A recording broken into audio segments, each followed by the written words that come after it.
Sanga pia. 2 minutes to 12 sai. I think 2-3 minutes to 12. Yeah, good. Tuanze. I'm around. Yamalizani? Ito around. Tuendelee. Tuweza kuendelea. Yeah. Hai. Kwa hivyo usianze direct. Jiambie action kisha ujipe kama 30 seconds ndio anza kuzungumza. So action. Hii ni Cafe Maisha. Vipi mwacho? Poa. Habari za siku? Nashukuru alhamdulillah. Karibu ndani ya Cafe Maisha kwa na. Thank you so much. Kwa nafasi tena nyingine. Yeah, milioni nakuja hapa kwa sababu ya kitu kimoja. Nakwambia, na vile umeishika hiyo asali. Naam. Mwenzio na kikohozi na naambua ni dawa nzuri. Oh, for real. Hii baridi sasa hivi ilo tuneemesha ndani ya jiji la Nairobi naona mambo alhamdulillah. So I will have that too kindly. Okay. Swahili honey natural. Yes. Tamu 100%. Yeah. Asante. Welcome, karibu kwa chai. Haya, asante. Mgeni amkaribisha mwenyeji. Sima mazito hayo. Anyway, karibu Ali. Shukran. Na nakwambiaje basi? Naam. Ona, kuna kitu kimenikera. Nini Rahma?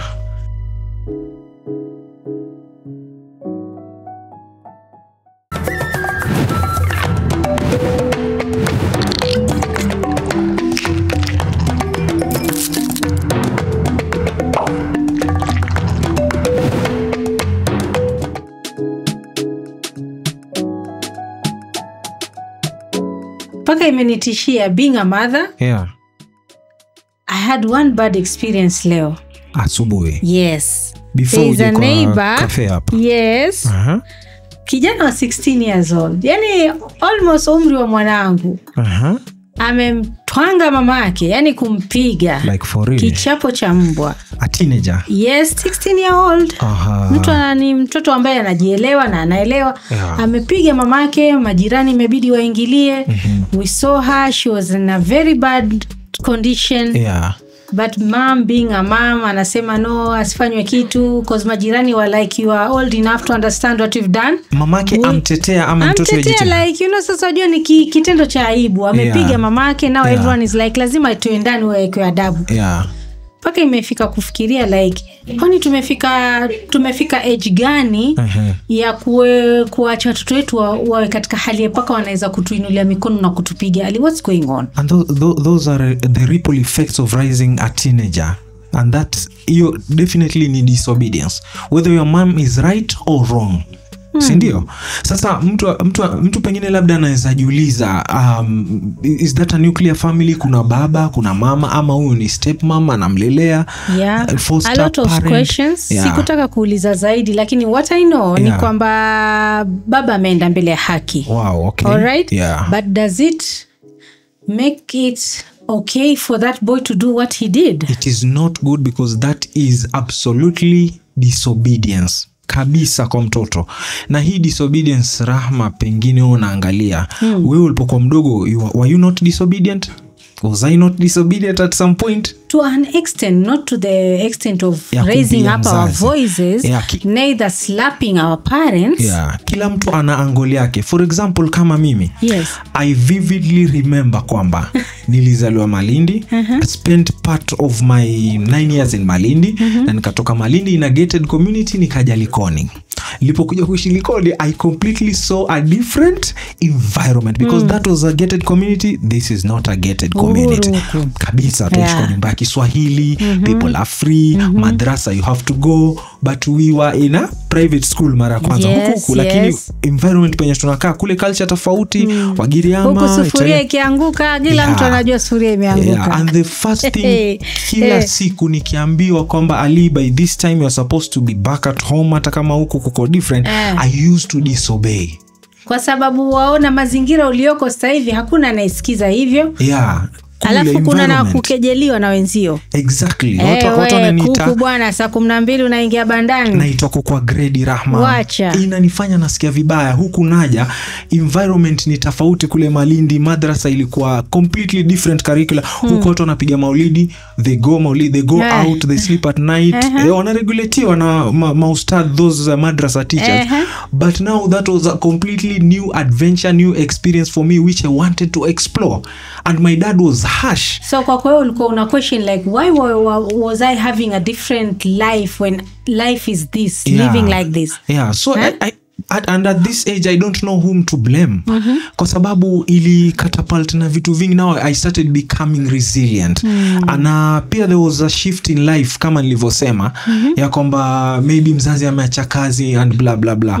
Kule ilikuwa shule tunakula paka lunch, huku you have to come back home. And Rahma, hiyo ili ni lead to even more disobedience. Do you know what? A number of times Rahma, I became a thief. A number of times I used to, ilikuwa najua mamangu ye kafea wapi kwenye sewing machine yake.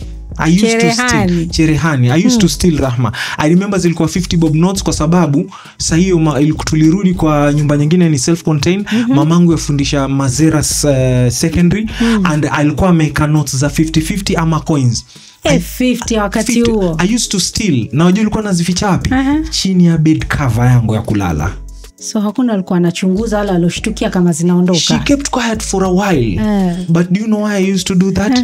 Ilikuwa nikichukua mimi mwenyewe unconsciously. I don't know if I'm stealing. Really? Yes, but I had friends at school whom they used to have lunch at school. Wengine kuna school feeding program. Wengine ilikuwa sasa wanapawa pesa na wazazi. So mimi ilikuwa natatizika. We used to eat school. What has changed? Now an environment so I used to do that a lot so that I buy things to eat. Sasa ina maana Ali ulikuwa huko karibu na mamako kiasi ya kwamba kumumba pesa. Kwa nini wizi all of a sudden? Because kulingana na environment pia it was so good. Our dad was a bit tough and harsh, which is okay. I appreciate sahi ukubwani. But at that time we were not in a position to express ourselves. So you do things which in turn become disobedient.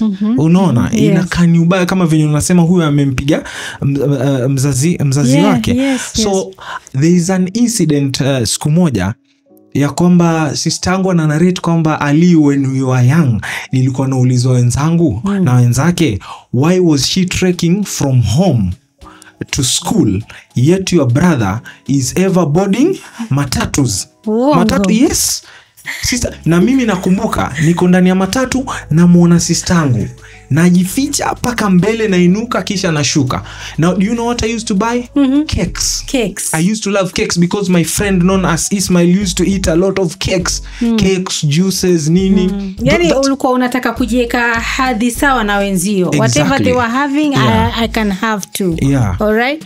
So pia kwa upande mwingine si kwamba kulikuwa na ushawishi fulani, labda kuna mtu alikuwa anakutishia, manake it happens sometimes, like kuna wengine wanakubuli in school, you have to bring us something to be part and parcel of our group or pengine association.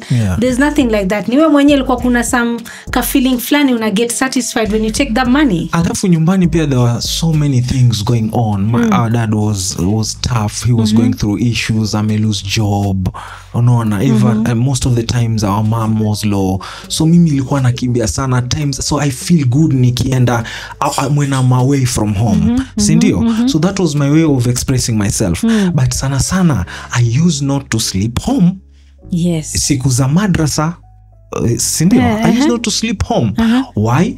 Because nakumbuka mimi naambiwa nimetoka Malindi, huku naambiwa kuna kitu kinaitwa Maulid, which was okay. But ni Maulid nini? Watu wanalala nje, they go there praising the prophet, blah blah blah. Hiyo story ya kulala nje mimi bado sisikanishi. Sasa mimi nilikuwa, I don't know, was it a boarding, the madrasa? Sikulala nje, yani hamurudi nyumbani, sote wanaenda kukesha Maulidini. The name of tumekesha Maulidini. So me I used to Kisingizio. go. Alikuwa na hepa sana. So nilipoona pia there is so much mvutano between myself and my parents, nikamfuata ustadhi wa madrasa nikamwambia just be writing me letters so that my mom and dad gets to understand when I explain to them. Because which waliandika? Aliniandikia Mwalimu Isa, but I took home na mwalimu wazazi hawataki because wanataka kunilea in a certain way. Yes. Rahma, you wouldn't want to guess the ripple effects. Wow. Kwa sababu mzazi wangu wa kike anasema sasa kumbe that used to bring so much conflict, yani too much conflict kwake between yeye na mzee. Yeah. What? A lot. Me, I didn't know. But you see, me, I was communicating a number of times. Kumbe hapa there was something that I used to love. I used to love art without knowing nikiwa Malindi. Lakini sasa nilipokuja huku Likoni naona watu wana act. Sijui kuna nini, shule kuna mambo ya drama. Sasa huku kwenda kulala nje kule maulidini, easy sports, what I just used to roam about nikifata watu wa art. And when I come home I express myself ni vitu kama hivi. Nambo you'll underperform shule, sijui blah blah. Because I remember vividly in 2005 when I went to our shags in Kwale kukutana babu yangu ambaye sijamzoea level ya kuwa he's addressing personal issues. He told me, Ali, nimesikia that you are a good artist, una play drums shule, theater, blah blah blah. Now you are in class 8. Next year I want you to stop doing it. I could not fathom that. Sasa ni kwamba okay, to cut short on that ni maybe tangu zamani wazee wetu hawajaona utamu ama ufahamu wa kwamba hii taaluma mtu anakuwa nayo naturally lazima iinuke, yani iendelezwe. Maybe could it be like that, kwa sababu tumeinukia kujua kwamba usome, ufanye bidii, upate kazi. But right now it's a different case. True. We have to believe in our kids, whatever talent walonayo, so that tuwape ile progress waweze kuinuka zaidi na talent yao. Maybe at that time mtoto akiwa mdogo ana energy nyingi sana. Wadhani. Sasa we angalia, what am I supposed to harness ya huyu mtoto? Is he talent? Is he good in academics? Na ana communicate nini katika hivi vitendo vake?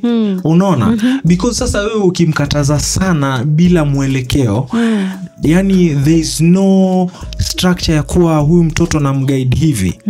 I do not know specifically how, but I believe there's a system inafaa wazazi wameiweka pale ya feedback ya communication from your kids to you as parents. Ndo ujue kabisa umwelewe mtoto wako ni 1 2 3 anafanya nini, huyu shule anapenda nini, go visit kule. Because mimi a number of times when my dad used to come to school, alikuwa haelewi ile mambo ya art kule ni nini. So he was ever rebuking it. But na understand kabisa because he didn't understand what art was that time. Sasa tukibadilisha kibao. Onao ya kutoroka usiku ama kutorudi nyumbani. Sijui ulikuwa ukilala wapi mwachuo, lakini lao lingefanyika na mtoto wa kike ama dadako wewe angekuwa harudi nyumbani. Wadhani kungekuwa hali gani paka sasa hivi? You wouldn't want to imagine. Tutarudi kwa sababu tuzungumzie swala hili la okay, hapo zamani wakati wetu. Maanake mimi nikikumbuka, Mungu amrehemu nyanyangu Ali, ilikuwa hata kupaka wanja kwenye jicho alikuwa haniruhusu. Alright? Yes. Anakuambia utakwenda kuupakia kwa mumeo huko wanja. Lakini angalia mambo yalivyobadilika. Sasa hivi utandawazi, social media nao imechukua effect kubwa katika maisha na ukuaji wa watoto wetu. Tukibalance zamani na sasa, tunaweza kusema maafa yamezidi ama yamepungua. Kwa sababu zamani walikuwa strict, sasa hivi kuko hali gani? Na vile vile ukisema unamkazia sana mtoto, tunapata matokeo gani? Tutarudi baada ya pumziko ndani ya Cafe Maisha. Take a sip ya chai na Swahili honey. Karibu.